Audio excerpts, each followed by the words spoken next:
प्यारे बच्चे, बहुत बहुत नमस्कार।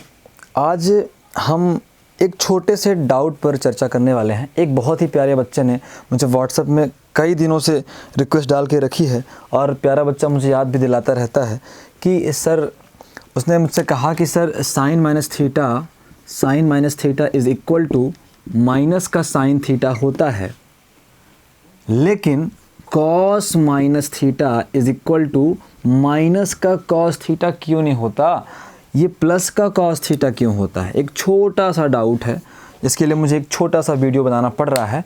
तो प्यारे बच्चे, जितने बच्चे मुझसे 11th क्लास मैथमेटिक्स पढ़े हैं उन सबको पता है ये एक बेहद आसान सा चीज़ है, लेकिन ठीक है, एक बार चर्चा करते हैं, उस बच्चे के डाउट को पूरा करते हैं।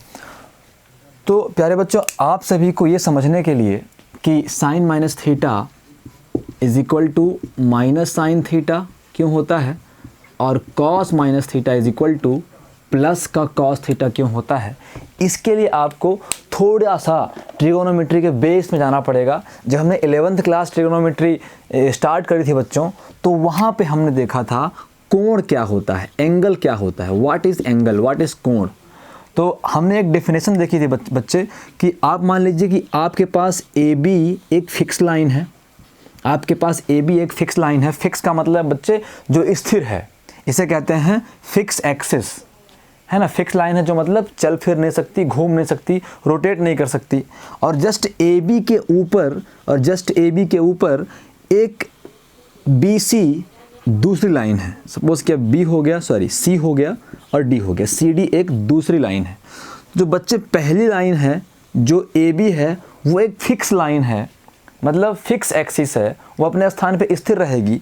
लेकिन ये जो सी डी दूसरी लाइन है प्यारे बच्चे, ये रोटेट कर सकती है। वो पॉइंट सी पर तो फिक्स है, लेकिन जो पॉइंट डी है वो घूम सकता है। प्यारे बच्चे, जैसे क्या होता है, जैसे पुराने ज़माने में चक्री हुआ करती थी, एक तरफ पकड़ के उसको घुमा के हमारी दादियाँ लोग क्या करती थी, वहाँ पे गेहूँ वगैरह पीसा करती थी, ठीक है ना। तो आप कुछ इस तरीके से समझो कि ये आपका फिक्स लाइन हो गया, हम मेरा नीचे वाला मार्कर, और ये आपका रोटेटिंग लाइन हो गया। तो यह है फिक्स एक्सिस और यह है रिवॉल्विंग एक्सिस, जो इस तरीके से मूव कर सकता है, इस तरीके से मूव कर सकता है, इस तरीके से मूव कर सकता है, ठीक है बच्चे। तो अब हम आते हैं एंगल की डेफिनेशन पे, जो हमने पढ़ी थी 11th क्लास में बच्चों। तो हमारे पास क्या है, हमारे पास एक फिक्स लाइन है और उसके ऊपर एक रोटेटिंग लाइन है, मतलब fix line is A B and revolving line is C D. ठीक है बच्चे, यहाँ तक समझ गए।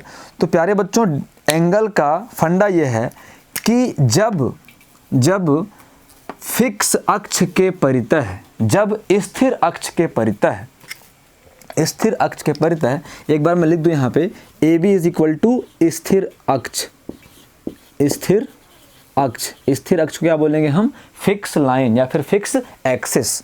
और जो हमारा सी डी है प्यारे बच्चों, और जो हमारा सी डी है प्यारे बच्चों, सी डी है रोटेटिंग लाइन या फिर घूर्णन अक्ष। क्या है प्यारे बच्चों, घूर्णन अक्ष, है ना, घूर्णन अक्ष या फिर रिवॉल्विंग लाइन। तो प्यारे बच्चों, जब स्थिर अक्ष के परितः घूर्णन अक्ष घूमता है और वो घूमने के पश्चात जिस पोजीशन पे भी रुकता है, सपोज करें ये डी पॉइंट घूम घूम के यहाँ पहुँच गया, ये डी डैश हो गया। तो जब वो रुक जाता है प्यारे बच्चों, तो घूर्णन अक्ष के रुकने के बाद जो आकृति बनती है, जो डायग्राम बनता है बच्चे, इस पूरे डायग्राम को हम क्या बोलते हैं, इस पूरे डायग्राम को हम कोण कहते हैं, थीटा कहते हैं या फिर कोण कहते हैं। तो प्यारे बच्चों, एंगल का सिंपल सा डेफिनेशन हमने देख लिया कि जब फिक्स एक्सिस के सापेक्ष में, फिक्स एक्सिस के रिस्पेक्ट में, एक फिक्स लाइन के रिस्पेक्ट में रिवॉल्विंग लाइन घूमता है और घूमने के बाद जब वो रुक जाता है, तो उसके रुकने पर उसके स्टार्टिंग पोजीशन और एंडिंग पोजीशन के बीच जो डायग्राम बनता है, उस पूरे डायग्राम को हम एंगल कहते हैं। अगर मैं एक बार और स्पष्ट करूं, तो जब स्थिर अक्ष के परितः मार्कर समझते हैं, जब स्थिर, ये स्थिर अक्ष है, जब स्थिर अक्ष के परितः ये घूमने वाला अक्ष है, जब स्थिर अक्ष के परितः घूमने वाला अक्ष घूमता है और घूमने के पश्चात जब रुक जाता है, तो उसके रुकने पर उसकी प्रारंभिक स्थिति और अंतिम स्थिति से जो डायग्राम बनता है, ये दोनों पेन को मिलाकर, दोनों मार्कर को मिलाकर ये जो डायग्राम बनता है प्यारे बच्चों, इसी डायग्राम को हम एंगल कहते हैं। आई बात समझ में? तो अब एंगल प्यारे बच्चों घूमना ही तो है, तो घूर्णन दो प्रकार से हो सकता है, या तो रिवॉल्विंग एक्सिस घूम के ऊपर जाएगा बच्चे, और या तो रिवॉल्विंग एक्सिस घूम के नीचे आएगा। तो इसी आधार पर प्यारे बच्चों कोण जो होते हैं वो दो प्रकार के होते हैं। कोण जो हैं बच्चों वो दो प्रकार के होते हैं प्यारे बच्चों। जब हमारे सपोज करें ये ए बी हो गया, जब हमारे और ये सी डी हो गया, आप समझ रहे हो ना। ए बी क्या है? ए बी क्या है बच्चों? ए बी फिक्स लाइन है और सी डी क्या है? रोटेटिंग लाइन है। तो जब ये घूर्णन अक्ष घूम कर ऊपर जाएगा, मतलब घड़ी की सुई की विपरीत दिशा में जाएगा। सबको पता है ना बच्चे, घड़ी की सुई की दिशा 12 के बाद 3 बजते हैं ना, इधर साइड जाना, घड़ी की दिशा में जाना। ऊपर जाना मतलब घड़ी की सुई की उल्टी दिशा में जाना। तो प्यारे बच्चों जब घूर्णन अक्ष घूमकर ऊपर जाता है या घड़ी की सुई की विपरीत दिशा में जाता है, तो उसके द्वारा जो कोण बनता है बच्चों उसे हम क्या कहते हैं? धनात्मक कोण कहते हैं या फिर पॉजिटिव थीटा कहते हैं। इसे हम क्या बोलते हैं? पॉजिटिव एंगल या फिर धनात्मक कोण। क्या बनता है बच्चे? धनात्मक कोण, या फिर क्या बोलेंगे? या फिर बोलेंगे इसे पॉजिटिव एंगल, पॉजिटिव एंगल प्यारे बच्चों। और ठीक इसके विपरीत जब ये रिवॉल्विंग लाइन हमारा जो सी डी है ये घूम के नीचे साइड आएगा, मतलब हमारे घड़ी की सुई की दिशा में घूमेगा, घड़ी की सुई की दिशा में घूमेगा, तो जो एंगल वो बनाता है बच्चे वो निगेटिव एंगल होता है, वो ऋणात्मक कोण होता है, वो ऋणात्मक कोण कहलाता है प्यारे बच्चों, जिसे हम कहते हैं निगेटिव एंगल। क्या कहते हैं बच्चे? निगेटिव एंगल कहते हैं। तो आगे बात समझ में कि जब घूर्णन अक्ष घड़ी की सुई की विपरीत दिशा में घूमे, मतलब ऊपर तरफ जाए, तो बना एंगल पॉजिटिव एंगल कहलाएगा।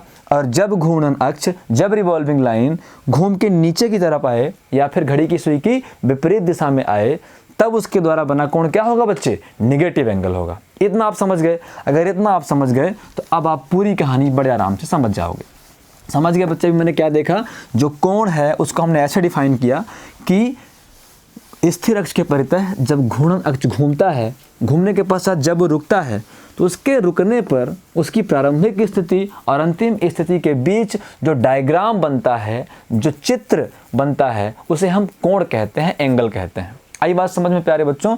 और जब वो रिवॉल्विंग एक्सिस ऊपर की साइड घूमे तो पॉजिटिव एंगल, और जब वो नीचे की साइड घूमे तो निगेटिव एंगल। यहाँ समझने में थोड़ा सा डिफिकल्ट है, थोड़ा सा अंतर है कि जब वो घड़ी की सुई की दिशा में घूम रहा है, जब वो घड़ी की सुई की विपरीत दिशा में घूम रहा है सुई की विपरीत दिशा में, और हम क्या ले रहे हैं? पॉजिटिव ले रहे हैं। और घूम रहा है घड़ी की सुई की दिशा में, तो वहाँ निगेटिव ले रहे हैं। थोड़ा सा ये अपोजिट लग रहा है, लेकिन यही हमारे गणितज्ञों ने एंगल के लिए डिफाइन किया है। तो प्यारे बच्चों अब हम आते हैं अपने आज के क्वेश्चन पर, जो कहता है कि y sin minus theta is equal to minus sine theta, but sine minus theta is equal to cos theta. तो प्यारे बच्चों हम ध्यान से देखें तो हमको पता है कि ये हमारा कोऑर्डिनेट एक्सिस होते हैं, ये हमारा x एक्सिस है प्यारे बच्चों, ये हमारा x अक्ष है, और ये हमारा y अक्ष है, यह हमारा y अक्ष है प्यारे बच्चों। ये x डैश होता है और ये हमारा y डैश होता है। इसे हम मूल बिंदु ओरिजिन पॉइंट कहते हैं। सपोज किया कि ये x हमारा अक्ष जो है फिक्स है, यहाँ पे एक लाइन है AB। क्या है बच्चे? AB है, ये एक लाइन है AB प्यारे बच्चों, AB है प्यारे बच्चों, AB। जब ये घूम के ऊपर जाएगा प्यारे बच्चों तो कितना एंगल बनेगा प्यारे बच्चों? तब बनेगा पॉजिटिव थीटा। क्या बनेगा प्यारे बच्चों? प्लस का थीटा। प्लस में प्लस लिखने की आवश्यकता नहीं होती, लेकिन फिर भी मैंने लिख दिया। और जब ये थोड़ा मुझे मेज़रमेंट मेरा गलत हो सकता है क्योंकि हाथ से ड्रॉ करना होता है, इक्वल आता नहीं है। और जब ये इतना ही ठीक नीचे घूम कर आएगा प्यारे बच्चों, इतना ही ठीक जितना ऊपर गया है, अगर ऊपर गया है तो प्लस थीटा बना है, तो अगर उतना ही नीचे घूम के आएगा प्यारे बच्चों तो उतना ही एंगल क्या होगा? माइनस साइड बनेगा, मतलब माइनस थीटा हमारा अगला एंगल होगा। आई बात समझ में प्यारे बच्चों? तो हमने सपोज किया कि ये B था, तो ये क्या बन जाएगा? ये B डैश, और ये बन गया हमारा B डबल डैश। आई बात समझ में प्यारे बच्चों? कोऑर्डिनेट ज्योमेट्री पता होनी चाहिए बच्चे। अगर इस पॉइंट के कोऑर्डिनेट x, y हैं, ये हमारा फर्स्ट कोऑर्डिनेट है प्यारे बच्चों, यहाँ x और y क्या होते हैं, दोनों प्लस होते हैं। तो अगर इस पॉइंट के कोऑर्डिनेट x, y हैं तो आप सबको पता है कि कोऑर्डिनेट ज्योमेट्री निर्देशांक ज्यामिति की परिभाषा से ये डिस्टेंस क्या होगी बच्चों, ये डिस्टेंस x होगी नहीं होगी बच्चे, और ये डिस्टेंस जो है प्यारे बच्चों, ये डिस्टेंस y होगी। मैंने मान लिया कि ये पॉइंट क्या है, ये पॉइंट m है। कोई दिक्कत है बच्चों को? इस पॉइंट को मैं इधर लेता हूँ, ये पॉइंट क्या है, m है। तो अगर ये पॉइंट x, y है बच्चों, तो ये वाला पॉइंट x होगा और माइनस y होगा, क्योंकि बच्चे ये फोर्थ कोऑर्डिनेट है। इस कोऑर्डिनेट पे x क्या है, पॉजिटिव है बच्चे, और y क्या है, y डैश को माइनस y भी कहते हैं, x डैश को माइनस x भी कहते हैं। तो फोर्थ कोऑर्डिनेट में x पॉजिटिव होता है और y निगेटिव होता है प्यारे बच्चों। तो इस वजह से इस पॉइंट के कोऑर्डिनेट x और माइनस y होंगे। इसका मतलब यहाँ से लेके यहाँ तक की डिस्टेंस तो x होगी, लेकिन यहाँ से लेके यहाँ तक की डिस्टेंस क्या होगी प्यारे बच्चों, माइनस y होगी। आई बात समझ में प्यारे बच्चों को? तो अब मैं कुछ दो बातें लिखता हूँ बच्चों, इसे मिटाकर हम लिखते हैं in right angle triangle, Hindi में लिखता हूँ मैं समकोण त्रिभुज। हमारे पास दो राइट एंगल ट्रायंगल बने हैं, तो समकोण त्रिभुज एक ये है बच्चे, क्या है, ए एम बी डैश। तो ए एम बी डैश में, समकोण त्रिभुज ए एम बी डैश में हम पहले क्या चेक कर रहे हैं बच्चे, साइन चेक कर रहे हैं। तो साइन चेक कर लेते हैं बच्चे। तो साइन थीटा, इसमें कोण क्या है बच्चे, वैसे होता क्या है, ये साइन एंगल होता है। तो साइन कोण इज इक्वल टू लंब बटे कर्ण होता है प्यारे बच्चों। लंब हम कहते हैं परपेंडिकुलर को और कर्ण हम कहते हैं हाइपोटेनियस को। इतनी बात समझ में आई बच्चों को? अब देखते हैं आगे। तो साइन कोण प्यारे बच्चों, इस त्रिभुज में कोण क्या है, प्लस थीटा है। तो प्लस थीटा को मैं चाहे तो प्लस थीटा लिखूं और चाहे केवल थीटा लिखूं। प्यारे बच्चों लंब क्या है, कोण के सामने वाला भुजा लंब होता है, एंगल के सामने वाला साइड क्या होता है, परपेंडिकुलर होता है। तो लंब हमारा क्या है बच्चों, लंब है हमारा y। चाहे मैं एम बी डैश करूं, एक बार कर देता हूं, चलो एम बी डैश, ये लंब हो गया बच्चे, और कर्ण हमारा ये है, कर्ण हमारा है ए बी डैश। कोई दिक्कत प्यारे बच्चों को?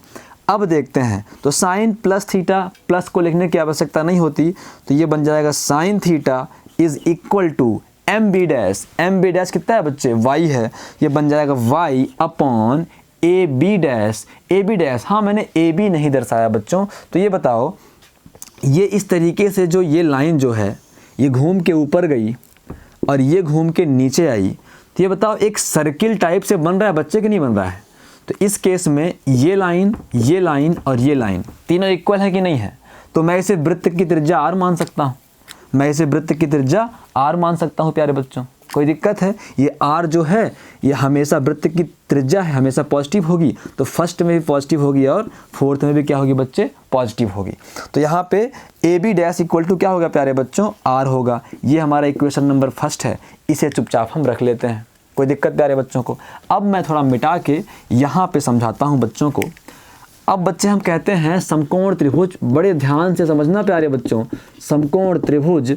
अब अगले समकोण त्रिभुज में A M B double dash में, A M B double dash में, समकोण त्रिभुज A M B double dash में प्यारे बच्चों, इस त्रिभुज में साइन कोण हमको निकालना है। तो प्यारे बच्चों साइन कोण की वैल्यू हमेशा होती है लंब अब बटे कर्ण होती है प्यारे बच्चों। लंब मतलब परपेंडिकुलर और कर्ण मतलब हाइपोटेनियस। तो प्यारे बच्चे हम देखते हैं इस त्रिभुज में कोण क्या है, इस त्रिभुज में कोण है प्यारे बच्चों माइनस थीटा। क्या है बच्चे, कोण, कोण है प्यारे बच्चों माइनस थीटा। तो sine minus theta is equal to, लंब कितना है बच्चे, ये कोण है तो लंब है माइनस वाई अपॉन कर्ण। तो प्यारे बच्चों ए बी डैश मतलब कर्ण अभी भी क्या है बच्चों, आर है। बच्चे बात को समझ रहे हैं ना समझना बच्चे तो फिर से बताना, सर फिर समझ में नहीं आया फिर समझाऊंगा। तो अब प्यारे बच्चों देखो, तो यहाँ से मुझे क्या मिल गया, यहाँ से मिल गया मुझे sine minus theta is equal to, इस माइनस को मैं अलग कर सकता हूँ, इसे y अपॉन आर ऐसा कर सकता हूँ बच्चों। कोई दिक्कत है क्या? माइनस का वापस गुणा होगा वही मिल जाएगा हमें। तो अब प्यारे बच्चों ये बताओ sine minus theta is equal to minus. प्यारे बच्चों इक्वेशन नंबर फर्स्ट में आ जाओ।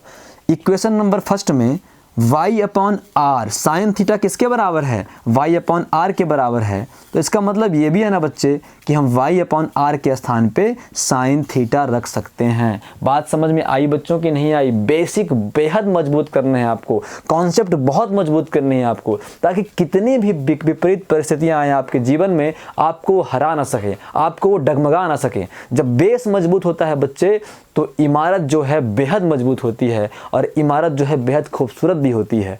तो इसीलिए प्यारे बच्चों बेसिक बहुत स्ट्रांग होने चाहिए। तो ये सब आपको आना चाहिए, इसीलिए किताब में लिखा हुआ है। नहीं तो क्यों किताब में किसी फार्मूले का प्रूफ हो अगर बच्चों को पढ़ाना ही नहीं होता? तो क्यों एनसीईआरटी वाले, क्यों नवोद वाले, क्यों आर डी शर्मा वाले अपने इतने सारे पेड़ पौधे बर्बाद करते? पेड़ पौधे क्यों? क्योंकि हर पन्ना पेड़ पौधों से बना हुआ है। तो अगर आपकी बुक में, आपके सिलेबस में इन फार्मूलों का प्रूफ है तो इसका मतलब जाहिर है बच्चों कि वो आपको पढ़ने के लिए दिया गया है, वो आपको देखने के लिए या फिर किताब को मोटा करने के लिए दिया नहीं गया होगा। तो प्यारे बच्चों sine minus theta is equal to Y upon R के स्थान पे इक्वेशन नंबर फर्स्ट से वाई अपॉन आर के स्थान पे मैं साइन थीटा लिख सकता हूँ प्यारे बच्चों। तो ये मिल गया मुझे साइन थीटा। यहाँ मैं बोलूँगा समीकरण एक से, समीकरण एक क्या कहता है प्यारे बच्चों? समीकरण एक कहता है कि sine theta is equal to Y upon R. इसलिए हमने क्या किया, वाई अपॉन आर के स्थान पे साइन थीटा रख दिया। तो रिजल्ट हमें मिला बच्चों की नहीं मिला?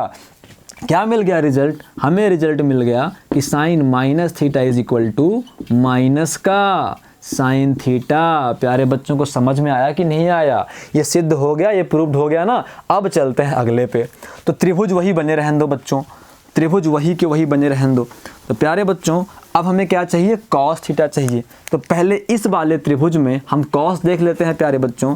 तो इस वाले त्रिभुज में हम बोलेंगे सिंस हमको पता है कॉस कोण, क्या पता है बच्चे? कॉस कोण। ये सब मैंने 11th क्लास में बाकायदा प्रूफ करवाया है।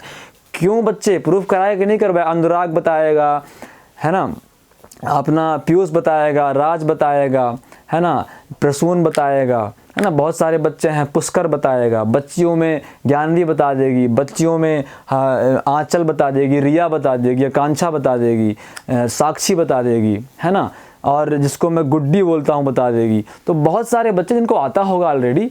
ये जो मैसेज मुझे मिला था बच्चे, ये बाहरी बच्चों का मिला था जो हमारे साथ हमारे क्लास में नहीं है, लेकिन हमारा फ़र्ज है सब पढ़ें, सब बढ़ें और बराबर करें सभी कोई, तभी हमारा देश जो है बच्चे मजबूत होगा, है ना बच्चे। तो कॉस कोण इक्वल टू क्या होता है बच्चे? कॉस कोण होता है बेस अपॉन हाइपोटेनियस। मतलब बेस मतलब बच्चे आधार बटे कर्ण। आई बात समझ में प्यारे बच्चों? आधार बटे कर्ण। तो कॉस कोण, पहले त्रिभुज में कोण क्या है बच्चे? प्लस थीटा है। तो प्लस थीटा मैंने ले लिया बच्चे, ये हो गया plus theta is equal to base, आधार क्या है बच्चे? आधार है एम, और एम की वैल्यू क्या है बच्चे? एक्स है। डायरेक्ट कर दूं बच्चों तो क्या हो जाएगा? बेस है एक्स और हाइपोटेनस क्या रहेगा बच्चों? सेम आर रहेगा। ये हमारा इक्वेशन क्या हो गया? फर्स्ट हो गया प्यारे बच्चों। अब हम पहुंचते हैं कहाँ? या फिर एक बार और लिख दें, इसको सिंपल वे में लिख दें। तो कॉस प्लस लिखने की आवश्यकता नहीं होती प्यारे बच्चों। तो cos theta is equal to हो गया एक्स अपॉन आर। ये हमारा इक्वेशन नंबर क्या है प्यारे बच्चों? ये हमारा इक्वेशन नंबर फर्स्ट हो गया। अब हम समकोण त्रिभुज अगले में चलते हैं जिसमें माइनस थीटा बना हुआ है ना बच्चों। तो यहाँ से हम देखते हैं, हम यहाँ बोलेंगे कि सिंस कॉस कोण इज इक्वल टू क्या होता है प्यारे बच्चों? Base upon hypotenuse. मतलब कहने का कि आधार बटे कर्ण। कोई समस्या है प्यारे बच्चों को? इसका मतलब होता है आधार बटे कर्ण। तो कॉस कोण क्या है प्यारे बच्चों? कोण है माइनस का थीटा, है ना बच्चे। इस ट्रायंगल में देखो कोण क्या बना हुआ है? कोण बना हुआ है माइनस का थीटा। तो cos minus theta is equal to base क्या है बच्चे? बेस अगेन एम है। एम की वैल्यू क्या है बच्चों? एक्स है। तो एक्स कर देंगे प्यारे बच्चों। और फिर हाइपोटेनियस कर्ण क्या है बच्चे? कर्ण तो आर है, इधर भी पॉजिटिव और इधर भी पॉजिटिव। क्यों? क्योंकि यह एक वृत्त की त्रिज्या है। तो अगेन यहाँ पे आर आ गया प्यारे बच्चों। तो cos minus theta is equal to x upon R, R क्या होता है बच्चों, x अपॉन आर क्या होता है बच्चे, x upon R. Equation number first में देखने जाओ तो ये क्रॉस थीटा की वैल्यू है, किसकी वैल्यू है बच्चे, ये कॉस थीटा की वैल्यू है। बोलेंगे समीकरण 1 से हमें समझ में आ गया कि cos theta is equal to X upon R होता है, इसलिए हम एक्स अपॉन आर के स्थान पे कॉस थीटा रख सकते हैं। तो एक्स अपॉन आर के स्थान पे मैंने कॉस थीटा रख दिया बच्चे, तो हमें हमारा final formula cos minus theta is equal to क्या मिल गया प्यारे बच्चों, कॉस थीटा मिला कि नहीं मिला, बताइए, मिल गया ना बच्चे लोग। अब देखिए तो हमारे पास क्या क्या रिजल्ट आ गए।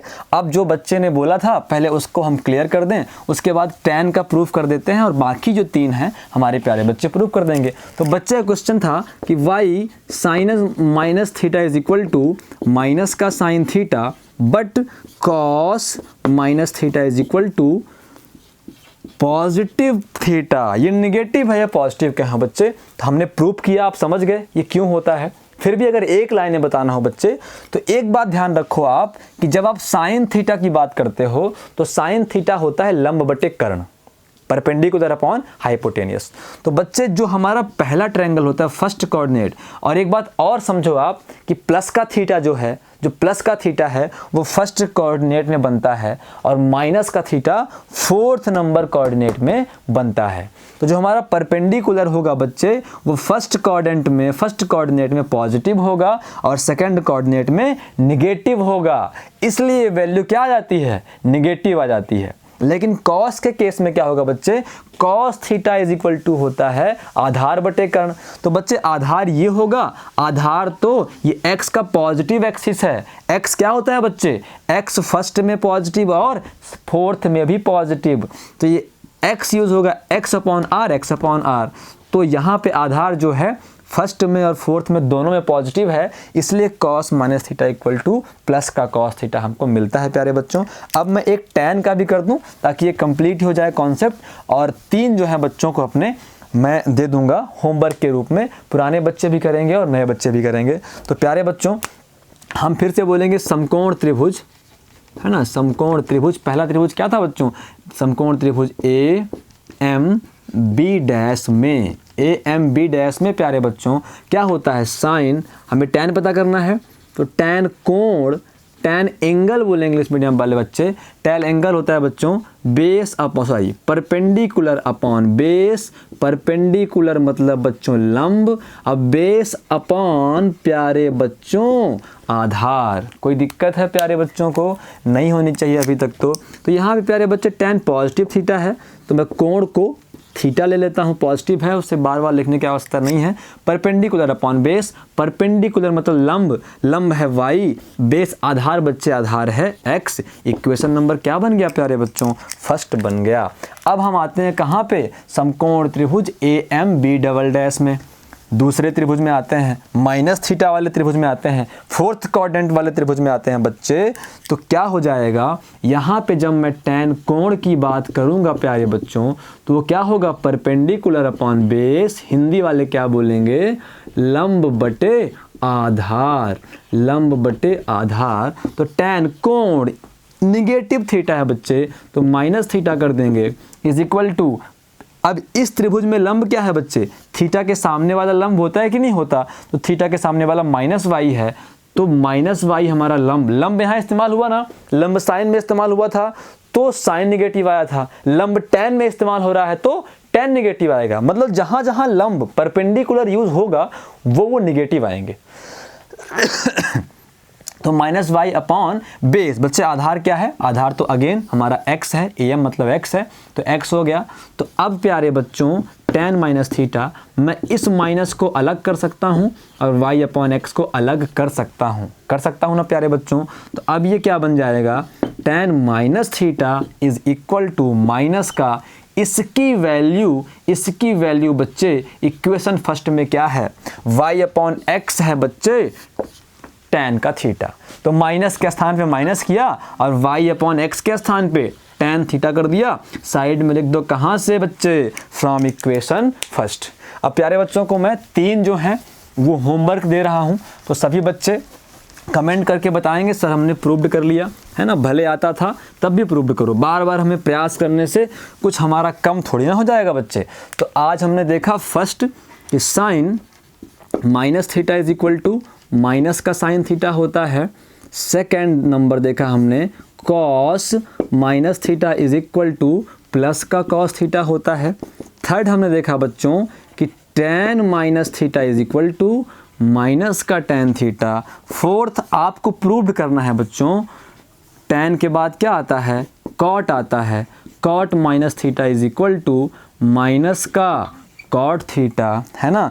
तो फिफ्थ नंबर क्या होगा बच्चे, sec minus theta is equal to, ये प्लस का होगा, क्यों, क्योंकि ये रेसिप्रोकल है कॉस का, तो कॉस पॉजिटिव है बच्चे तो सेक भी क्या होगा, पॉजिटिव होगा ना। तो यहाँ पे V I sorry six number है बच्चे, cosec theta, cosec minus theta is equal to minus का कॉसेक थीटा। बच्चे टेन निगेटिव था तो कॉट निगेटिव आया, कॉस पॉजिटिव था तो सेक पॉजिटिव आया, साइन निगेटिव है तो कॉसेक निगेटिव आया। इस माइनस थीटा वाले फार्मूलों को याद करने के लिए मैं क्या बोलता हूँ कि आप देखो तो केवल और केवल कॉस पॉजिटिव है, तो अगर कॉस पॉजिटिव है तो सेक पॉजिटिव होगा, तो आप ये लिख सकते हो केवल कॉस पॉजिटिव, कॉस पॉजिटिव। और अगर आपको लगता है कि पूरा हम लिखेंगे, अब देखो केवल कॉस पॉजिटिव याद करना है तो जब कॉस पॉजिटिव है तो सेक तो पॉजिटिव ही होगा, ये कॉमन सी बात है। लेकिन अगर किसी को पूरा लिखना है, अच्छे से लिखना है, तो याद रखेगा केवल कॉस और सेक क्या होता है, सेक पॉजिटिव होता है, ये बस याद रखो, बाकी सारे क्या होते हैं, नेगेटिव होते हैं। तो प्यारे बच्चों बहुत बहुत धन्यवाद, है ना। तो ये आपका डाउट मैंने अगर पूरा किया है तो बिल्कुल कमेंट करें, वीडियो को शेयर करें, बच्चे मुझे कुछ ताकत दें, है ना। वैसे भी मेरी हालत तो देख ही रहे हो कितना मैं ज़्यादा फिट फाट आदमी हूँ, थोड़ा मुझे ताकत दोगे तो और वीडियोस बनाऊंगा और पढ़ूंगा, जितना पढ़ूंगा उतना बेहतर होता जाऊंगा। इसीलिए प्यारे बच्चों बढ़िया पढ़ो दम लगा के। तब तक के लिए जय श्री राम, नमस्कार, मिलते हैं अगले वीडियो में।